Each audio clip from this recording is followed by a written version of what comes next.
The broadcast is now starting. All attendees are in listen-only mode. Hello, everyone. Welcome to the webinar. Thank you for joining us today. We have our first slide on the screen now. As you can see, this webinar will be called UpowerSC, Learn about the South Carolina Public Service Commission and Election Opportunities in 2014. My name is Chris Carnevale, and I will be serving as the moderator for today's webinar.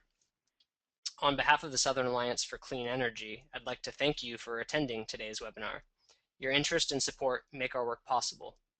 We will be recording this webinar, so to ensure decent sound quality, we've muted all of your lines. We encourage you to participate by asking questions, and you can do so by typing your questions using the questions option on your control panel. All of the questions will be answered at the very end of the presentation. Also, if you're having any technical issues during this webinar, you can also type those in and we will help you to resolve those. For those of you not familiar with the Southern Alliance for Clean Energy, we're a regional organization focused on promoting responsible energy choices that create global warming solutions and ensure clean, safe, and healthy communities throughout the Southeast. We're a membership organization, and we would like to acknowledge our members on this call and encourage those of you who are not members to please join us today. For ways in which you can become a member and get involved, please visit our website at cleanenergy.org. Next slide, please. Today we're joined by Ben Gregg from the South Carolina Wildlife Federation and Alan Hancock from Conservation Voters of South Carolina to talk about the South Carolina Public Service Commission and election opportunities in 2014. Ben Gregg is the Executive Director of the South Carolina Wildlife Federation, which promotes effective habitat conservation and respect for outdoor traditions through statewide leadership, education, advocacy, and partnerships. Ben received his bachelor's degree in history from Presbyterian College, his JD from University of South Carolina Law School, and his master's degree in forestry and environmental studies from Yale University. He currently serves or has on numerous boards and commissions, including the South Carolina Natural Resources Board, the South Carolina Marine Advisory Committee, the Atlantic States Fisheries Commission, the Natural Resources Education Council, Friends of the Congaree Swamp National Park, and the Columbia Chamber of Commerce. Alan Hancock is the Program Director for Conservation Voters of South Carolina in Columbia. He leads the UpowerSC work, the Palmetto Green Schools Initiative, and energy work for conservation voters. Alan previously worked in air quality regulation development for the South Carolina Department of Health and Environmental Control. Alan received his BA and MA in geography from the University of South Carolina in Columbia. Next slide, please. Today we'll be going over an introduction to UpowerSC, presented by Ben, what is the PSC and what is the election process, presented by Alan, and then we will host a Q&A session, which you can submit your questions for throughout the presentations using the control panel on the right-hand side of the screen. So with that, I will turn it over to Ben. Chris, thank you very much. Chris and Aaron from the Alliance, we really appreciate you putting this together. Our presenters today are a little bit heavy on the conservation side, but let me emphasize that we are looking for participation across the board in a lot of different areas with this project. We are not looking for we're not necessarily looking for folks that whose boat is driven by the conservation efforts. It may be some other. So you may come at this interest in the Public Service Commission from a totally different area. So and also want to say that I'm going to be about I will speak for a few minutes, but we want to make sure that we have plenty of time for the questions and answers, because in all probability that's going to be the most valuable way to gain some input into what has been a pretty Byzantine process. This group called the Public Service Commission. Of course, Public Service Commissions got started way back in the early 1900s out of a concern for monopolistic practices, and back during that time, it involved things like telegraph regulation and things that are no longer monopolistic, and in some cases no longer exist. But it's had a long history, and right now, although there are other facets to it, which Alan might cover. I think basically Public Service Commission is probably about 70% of its work is energy, and that's where the conservation groups are primarily coming into the equation, because in past years it was a pretty private process, even though it was technically a public process. So what we're trying to do with UpowerSC is to educate and engage citizens in a meaningful way about the choices that impact consumers every day, and that the Public Service Commission impacts every day. And so we last year was the first round of a 2-year round of elections for the Public Service Commission. And what we did last year was we had some workshops around the state. We tried to get people involved in different levels to make the Public Service Commission election process more meaningful and basically more public.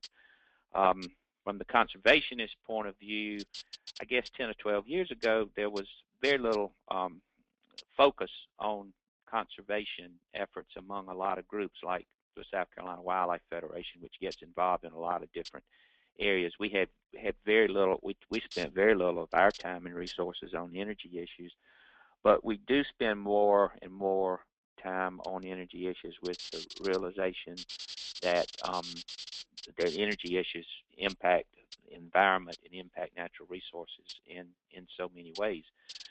So we're trying to get people involved in several levels. Number one, we'd like for people to look at the possibility of becoming a candidate for these seats, or if they are not interested in becoming a candidate, maybe they have friends who would like to look at becoming a candidate.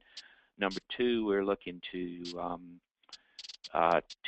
educate consumers about the importance of these elections, and take a part in the process by going to their legislators and asking their legislators to become more interested in it, and to look at candidates that are willing to bring consumers more into the mix, and are willing to look at the unused powers that the Public Service Commission has, especially from the conservationist point of view, when it comes to alternative energy opportunities and conservation opportunities. I think the Public Service Commission has powers that it could exert in its process, but it does not. So basically, what this process has been on election of the Public Service Commissioners, the process has been pretty closed, because it's a pretty elaborate process that every step favors incumbents. And what we're trying to do is open it up to where the public is. We have more folks running for the seats, and the public is more engaged in the process. We have 4 seats were up last year. We have 3 seats up this year.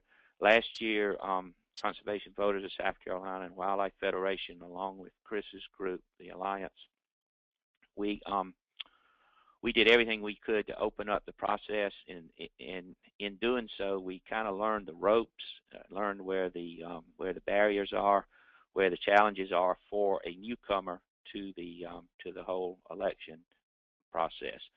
So we are here to offer our assistance. We don't want to get in anybody's way, but now is the time to be looking at running for, or at announcing yourself as a candidate and beginning the application process. It's starting. I think it starts. The application process starts today and runs for about 3 or 4 weeks. We are not in the business of endorsing a candidate. All we're doing is trying to ease the process for people who are looking at being candidates. And we've been through it 1 year, and we want to go through it this year. I think, based on our experience last year, we're much more knowledgeable about where the pitfalls are and where the challenges are. So we're offering ourselves to help you as a candidate in a process that is pretty complicated and can be intimidating if you don't expect some of the things that might come up. So with that, I'm going to turn it over to Alan, who I think is going to give you a little bit more details about the timing of the process and how the process works. And Alan is with the Conservation Voters of South Carolina.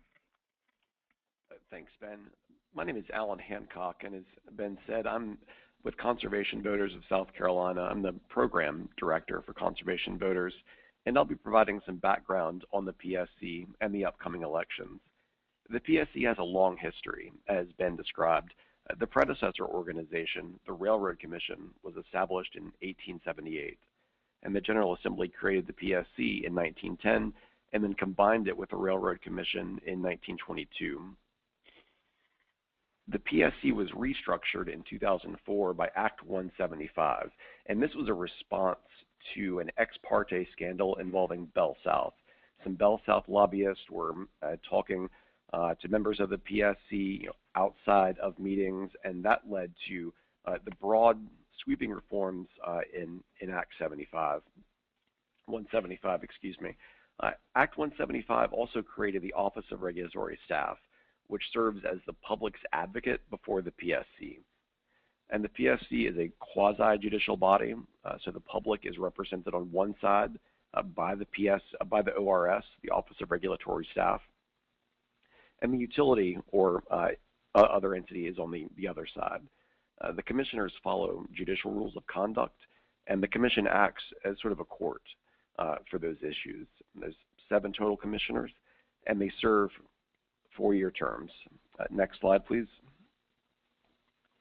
Our current commissioners are listed here, and they represent the 7 congressional districts in South Carolina.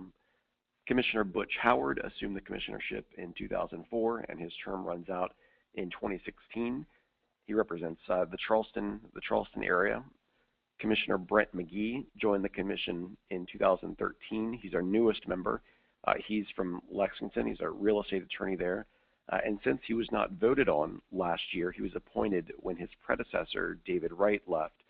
He will have an open seat this year and need to reapply for that commissional seat. Commissioner Randy Randall, the former mayor of Clinton, also joined the commission last year. Commissioner Lib Fleming from Spartanburg joined in 2004, and she will reapply this year. Commissioner Swain Whitfield of Winnsboro joined in 2008. Commissioner Nikki Hall, representing the 6th, joined in 2010. She's an attorney. She is up for election this year as well. So we have the 2nd, the 4th, and the 6th congressional districts up for election this year. Finally, we have Chairman Hamilton, who represents the 7th congressional district, and he's been on since 2004. And next slide, please. The 7 members of the Public Service Commission have a staff of around 37 people and a budget of $4.5 million. Among other things, the Commission sets rates to be charged by investor-owned electric and natural gas utilities and the authorities for the siting of major utility facilities. The Commission also sets rates for some services provided by telecommunications companies, and the Commission also sets rates for privately owned water and wastewater companies, for hire carriers of household goods and hazardous waste for disposal, as well as taxi cabs. Next slide, please.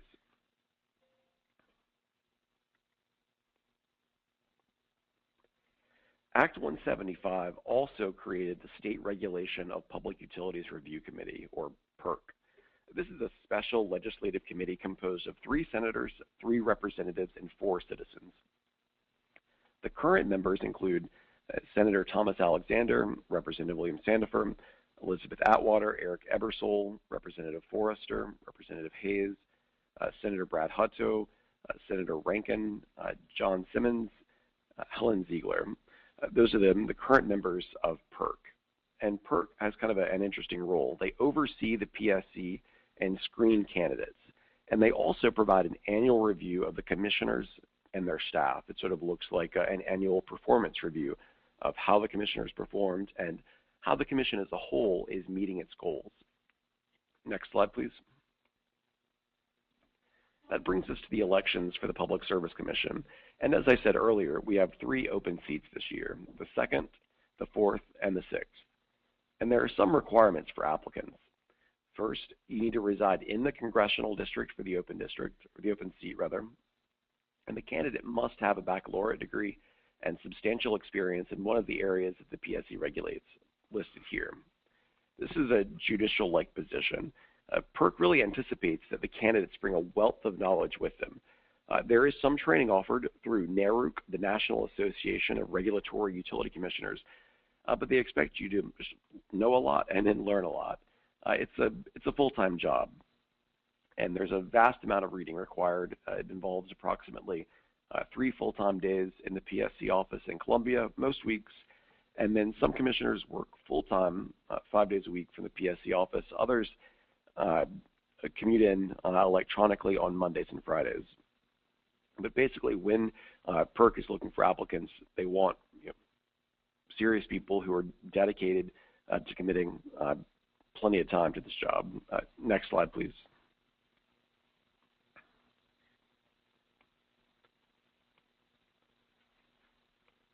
The spring 2014 PSC elections are starting today. PERC is accepting applications, and they'll accept them through February 21st. In late February, PERC will issue a press release announcing the candidates that have submitted applications.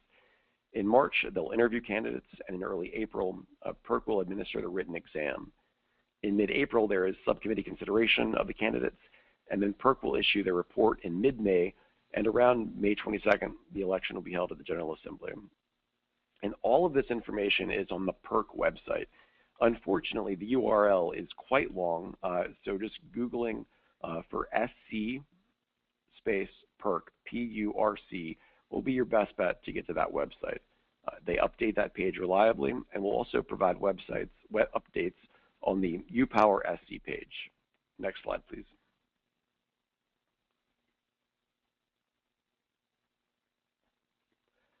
One of the common questions we get from possible candidates for the PSC is, what's on the written exam? The actual exam and previous exams are confidential, so we have not seen them, but we have heard from folks who've taken the exam, and we talked to PERC and got a long list of what they'll test you on. We'll provide some highlights of the sort of big picture things that PERC wants you to know here. First, they'll want you to understand basic energy trends.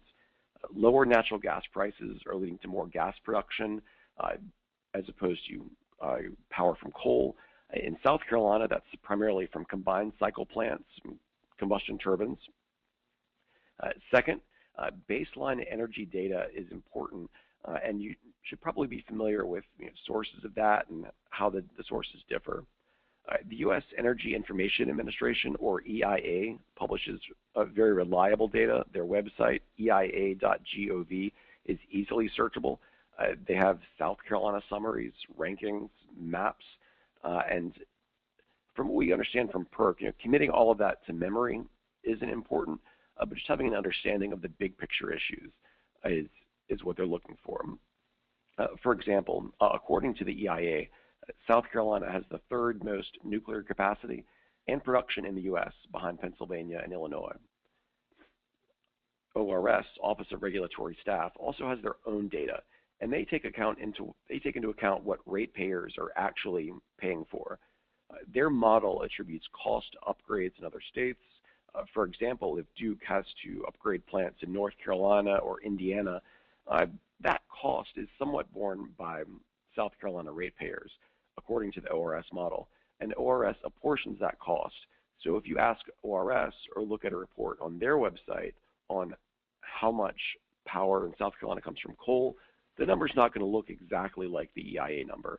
There'll be a little more coal and a little less nuclear because of the role of Duke's power plants in states like North Carolina. The impact of EPA regulations on the energy sector is important to understand. The big theme there is with new regulations on mercury, for example, utilities are closing older, smaller plants. Another big issue that the PSC and PSC candidates should be aware of is the construction of the 2 new nuclear units at VC Summer in Jenkinsville, north of Columbia. And we've talked a bit about Act 175 of 2004. From what we understand from PERC, printing that statute out and making notes is not a bad idea. Now, PERC also recommends that folks understand the Base Load Review Act of 2007. This act allows utilities to charge future costs to ratepayers. It basically enabled the construction of the 2 new nuclear units. Without that, you wouldn't have the ability to finance construction, the ongoing expensive construction at BC Summer. There are also telecommunications, phone charge, and transportation issues. The big themes are difficult to glean on these, so browsing the PSC website for their recently issued orders and in their docket for the pleadings in those cases could be helpful. Basically, there are lots of facts and big picture information on the exam. PERC recommends just understanding the big picture themes as well as just familiarity of how to get the data and how to understand it. Next slide, please. I won't read the lengthy disclaimer here, but your PERC screening attorney will assist you as an applicant with the ethics questions. We have a broad overview here of some of the key points for that. We've heard from previous candidates that this part can be confusing, and the documents that PERC provides are technical. In other words, they'll hand you an attorney general's opinion about the ethical requirements, and your job is really to sort it all out. Candidates should be mindful of those issues. The main points are highlighted here. The candidates may inform their legislators of their candidacy and their qualifications, but they should not ask for support. They cannot ask for support and cannot seek pledges from legislators until PERC issues the final screening reports. And again, your PERC screening attorney, who will be assigned to you if you apply, can answer more specific questions. Next slide, please. Ben spoke a bit about our activities with UpowerSC in 2012 and 2013.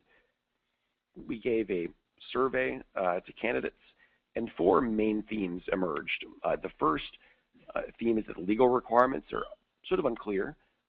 Second, the interviews are difficult, but they're friendly in tone. The material is technical, and the politics can be tricky. First, the PERC and the PSC candidates put in maybe more work than they expected into understanding the legal requirements. There's not necessarily a cookbook or a Q&A for everything that pops up, so you have to do a little research on that issue. The interviews were friendly, but they did have a lot of legal, engineering, and technical material.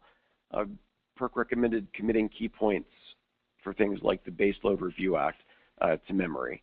Not necessarily the whole statute, but just a couple of sentences for those interviews. Since the material is technical, getting up to speed on the acronyms, the units, the trends are important. And as mentioned earlier, browsing sites like the Energy Information Administration site is a good way to get up to speed on those. Finally, the politics can be tricky. As I said earlier, you can inform senators and representatives that you're applying, tell them of your qualifications, but you can't ask for your vote throughout the whole process. UpowerSC can provide information on the logistics for that. We've assisted with some of the logistics, but as Ben said, we're not endorsing any candidate or supporting any candidate with a particular point of view. Our goal here is to raise awareness of the PSC and the PSC elections. These bodies, PERC and the PSC and ORS, touch the lives of all South Carolinians. With that, I'll close and turn the floor back to Chris, who will facilitate the Q&A. Thank you. Great. Thank you, Alan, and thank you, Ben.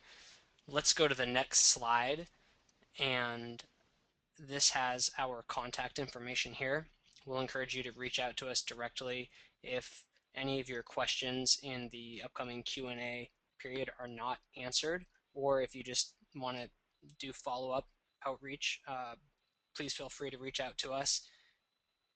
That being said, we are going to move into the Q&A portion now, and for those of you who have any questions, please feel free to chat them in. You can do that with the GoToWebinar control panel, which you'll find on the right-hand side of your screen.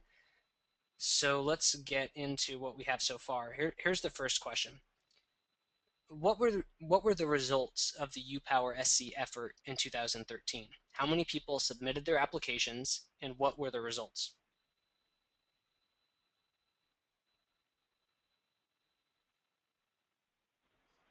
This is Alan. We don't have the exact breakdowns in front of us, but we received probably about 5 applicants for each seat. And some of the candidates that we worked closely with made it through the entire process. Some candidates decided, oh, wow, this is a lot of work, and pulled out of the process. We did have some candidates make it through all the way to the end. And as we said, we provided some logistical support for those candidates, help them with just kind of the tricky parts of calling out someone when you're in the lobby at the State House. So that's part of what we did in previous efforts. Yes, this has been Greg. Let me just add, I think there were a total of 23 or 24 candidates that initially applied during this period that we're now in. And we worked, some we worked with, others we didn't. Some we think because we were out there trying to get participation that we did get some candidates that would have otherwise not been made aware of it and would not have run. So we feel like, we probably, I think compared to 4 years ago, say, I think there were probably about twice as many candidates this last year in those 4 seats than there were the time before. And I think as far as bottom line success, we did have several of our candidates made it to the final round. We had, as far as the 4 elections, 3 out of 4 of the incumbents were reelected. One incumbent had some, I don't know exactly what the challenges were, but had some, I think, personal or financial considerations that came up, and that person voluntarily withdrew at some point. And so there was a new member. Commissioner Randall was the only new member elected. We did not get him involved in the process, but we met with him and had good rapport with him, and were very supportive when he wanted information. So it was, I think we pretty much accomplished our goals. We also got some people interested enough in talking to their legislator once the elections were in process, and encouraging their legislators to support candidates that are friendly towards conservation. Great. What's the compensation associated with this position? $102,000 a year. It's considered a full-time job, and it's pretty difficult, I think, to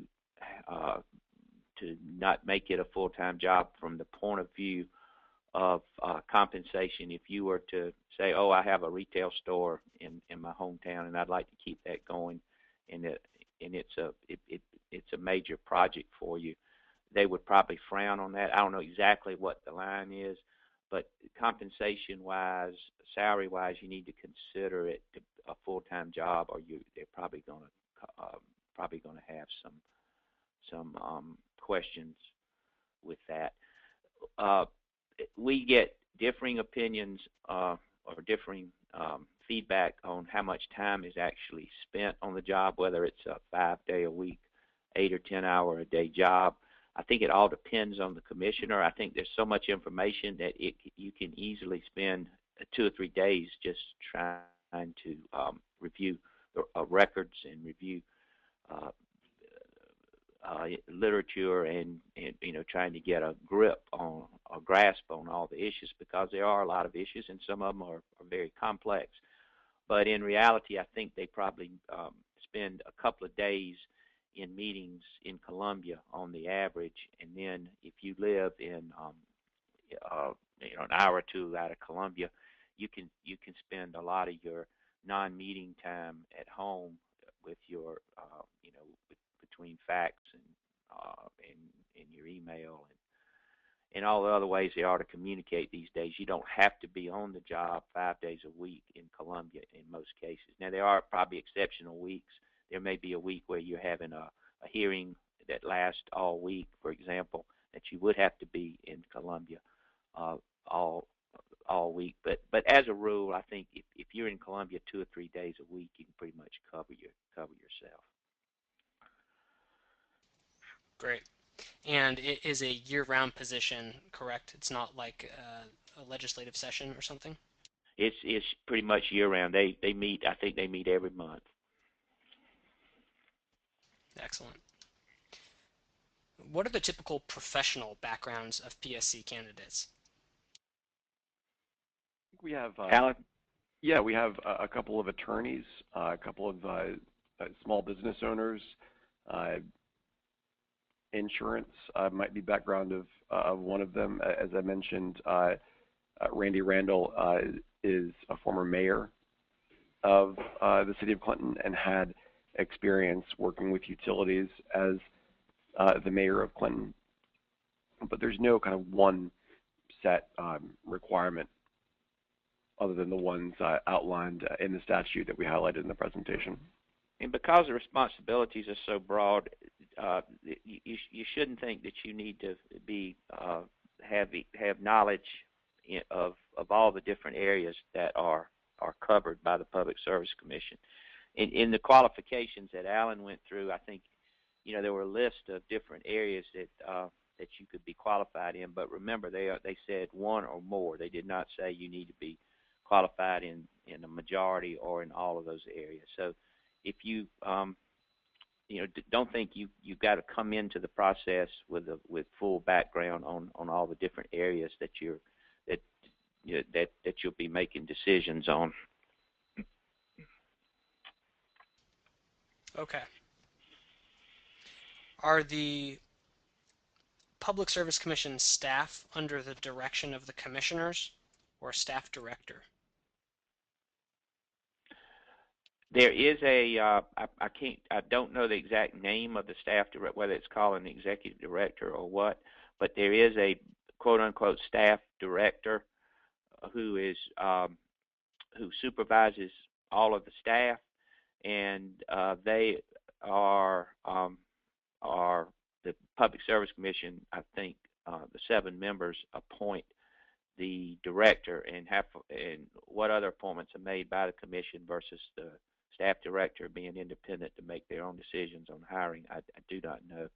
But there is a Public Service Commission staff is basically hired and fired by the commission itself. Alan, you want to talk a little bit more about since we talked a little bit about the staff on the Public Service Commission. This is kind of a 3-ring circus. We hadn't talked too much about the Office of Regulatory Staff, but you might want to give folks a little bit of background about the Office of Regulatory Staff, because that is the third leg of the stool. In addition to the Review Committee and PSC, the Office of Regulatory Staff is a critical component of the whole process. Absolutely. As I mentioned, the Office of Regulatory Staff came about with the Act 175 reforms from 2004, and the ORS role at the PSC is to act as the advocate for the public interest in South Carolina. And their organization is headed by Dukes Scott, an attorney who is a former PSC commissioner, and his office does the research, the analysis, and they have the people on staff to engage with utilities. They have the technical understanding to produce reports independently, and their website, regulatorystaff.sc.gov, has a lot of those reports. So that's a place to go.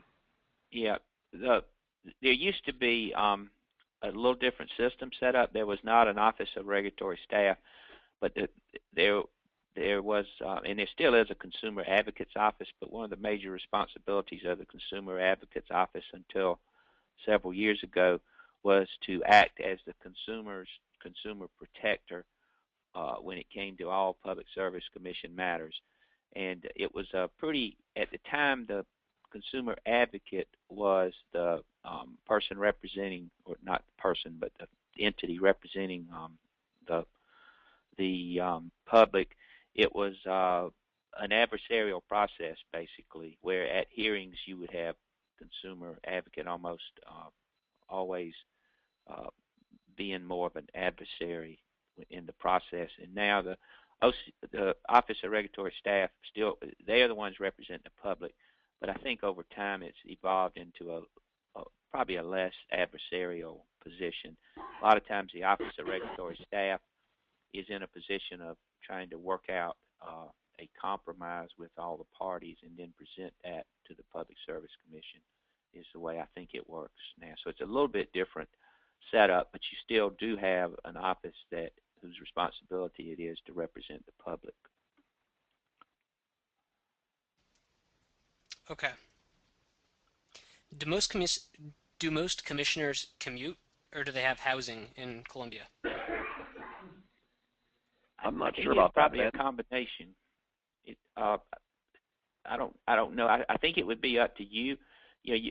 Considering that you would have to spend 2 or 3 nights on average a week in Columbia, you probably have to look at the finances. Would it be? It depends on how far away you live from Columbia. If you live 2.5 hours away, well, you're probably going to have a choice of either renting a motel room every time you come, or looking at renting a house or an apartment. It'd just be a financial decision that you would need to make, and a lot of it would be based on where you live. If you only live 30 or 45 minutes out of Columbia, well, you might not want to. You might just commute, be a total commuter. But if you live 2.5, 3 hours out, which possibly you could, then you might want to look at different arrangement. Great. Once again, if anyone has any questions, please go ahead and chat them in on the GoToWebinar control panel on the right-hand side of the screen. Which are the congressional districts that have PSC elections this year? And can you name some of the counties that fall within those districts? Sure, this is Alan. We have 3 open seats.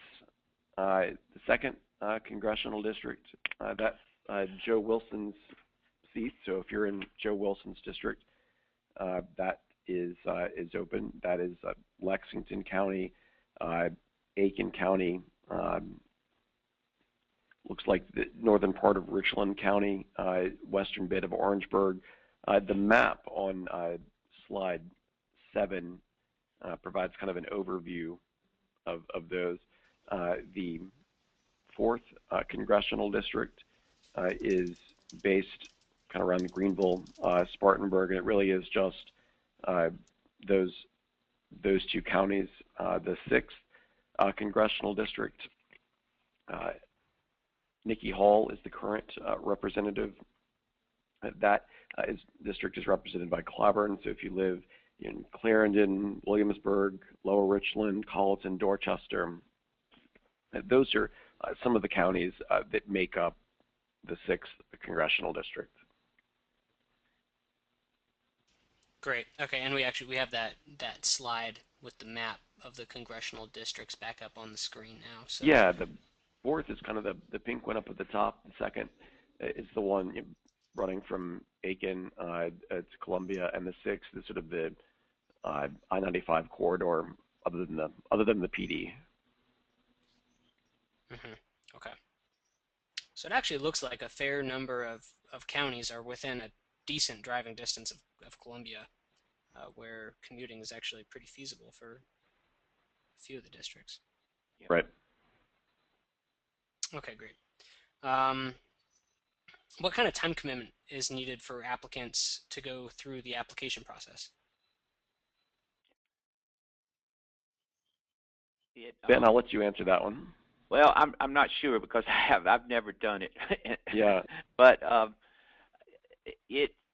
well, let's put it this way. I remember there was one candidate who found out about it at the very end, like maybe 3 days before the deadline, and was very interested. And she got on the ball and was able to do everything within a 3 or 4 day period. I don't recommend that, but it gives you an indication that as far as time, There is some time involved in it, but as far as the application process itself, it's not overly burdensome. And then of course you've got you've got other time things to think about. You've got we definitely recommend getting in touch with every legislator and explaining to the legislator by letter, probably first, that you're running and here are your qualifications. As Alan said, though, you cannot ask for a commitment at that point, but that definitely needs to be done, because once the final report is done by the review committee, you only have about, if you make it to the final cut of 2 or 3 people, you only have about 2 weeks to actually garner support. And that is one way that the incumbent does have an advantage, because the incumbent has been through the process before and likely knows some of the legislators. So, but you do have to prepare yourself as much as you can by reaching out to legislators and letting them know you're running and why you're interested in running and what your qualifications are. And then you have the interview process that you need to do a little homework on that before you go to the interview. And you have a written test, and then finally you have a testimony, basically a testimonial situation where you go to a hearing and the PERC is there and the public is invited, and the PERC asks you questions and you make a statement, that kind of thing. And I think one way we can really help you is that for somebody that's uninitiated, it can be intimidating. It's a lot of new information. It's a very legal kind of set formal process to it, and it can be intimidating. And what we would like to do is a way to open it up to more possibilities of, as far as the makeup of the commission, is to help folks who have never been through it feel more comfortable going through the process. And if there are people here today who are more interested, we'll be glad. Chris and Alan, I don't think we have the next step, but perhaps the next step after this would be to find out who really would be interested, or if you think a friend might be interested, but to have a session set up maybe where we can spend like a half day just going through in more detail to give you a even better indication of what to expect, because it's very doable, but it's something that you just need to be prepared for going in. The good news is, if you say, well, I think I might be interested in this, but not positive, you can always file your application, and then you're perfectly free to drop out at any time. You have no obligation to continue forward if you get to a certain point and for whatever reason you say, yeah, it just doesn't interest me like I thought it might. So there's no obligation for you to move forward through the process. You can always duck out if some things come up that you're really concerned about, and say, I don't think I really want to do this. Excellent. Alan, did you want to add anything onto that? No, I think that's a pretty good summary of the amount of time that it takes and the sort of work that it takes to go through the process. I think we can facilitate it, so hopefully it will take less time if you're trying to do it on your own, and we will be glad to facilitate it in any way we can. And the other part about it, we hadn't talked about this, but let's say you get down to the final cut, and you happen to have a friend or somebody you know, or an associate in any way, that you're running for the same seat. Well, there's a process where over time a good number of people drop out. But if you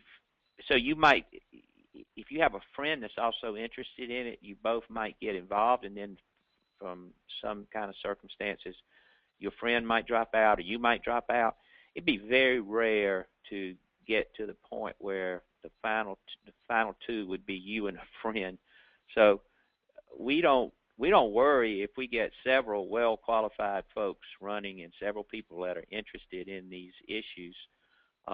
We don't worry about good candidates running against each other. If you get to the final cut and you and a friend are running, you just agree to talk about it when you get there. That's something that we all hope happens, is that we get 2 or 3 good people there in the final stages.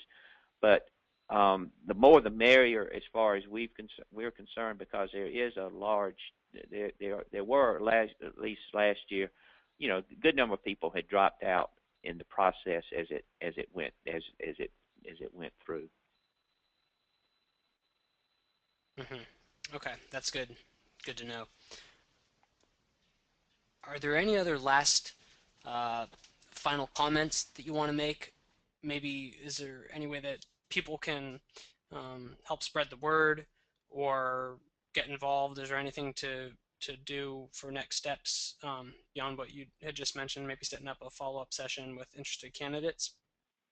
And this is the end of our questions. So feel free to I think following final comments or liking UpowerSC on Facebook and on Twitter would be helpful. We're posting a lot of our news about the process there.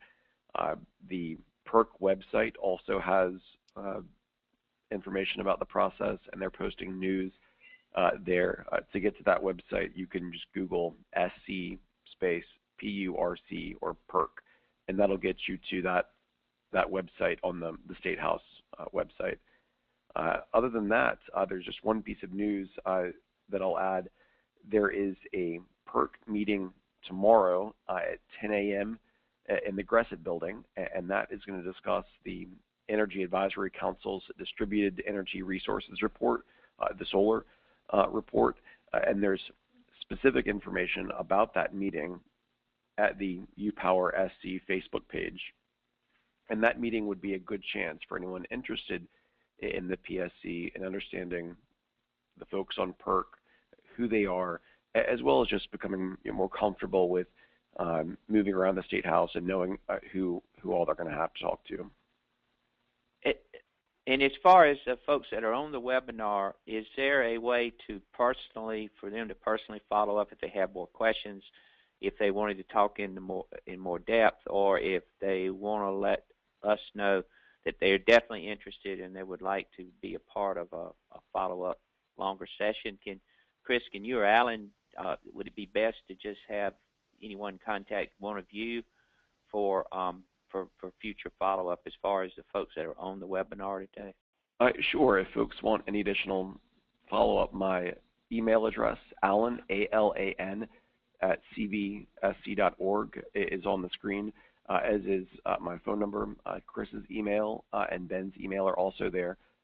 Feel free to email any of us if you'd like follow-up, and we'll post any follow-up information on the UpowerSC website and Facebook page. Great. Well, thank you, Ben, and thank you, Alan, and also thank you to all of our participants for being on the call this afternoon. We will be posting a recording of this webinar on our website at cleanenergy.org, and you will receive notification once the recording has been posted. Thank you for your attendance, and have a great afternoon. Thank you, Chris. Appreciate it. Thanks, Aaron.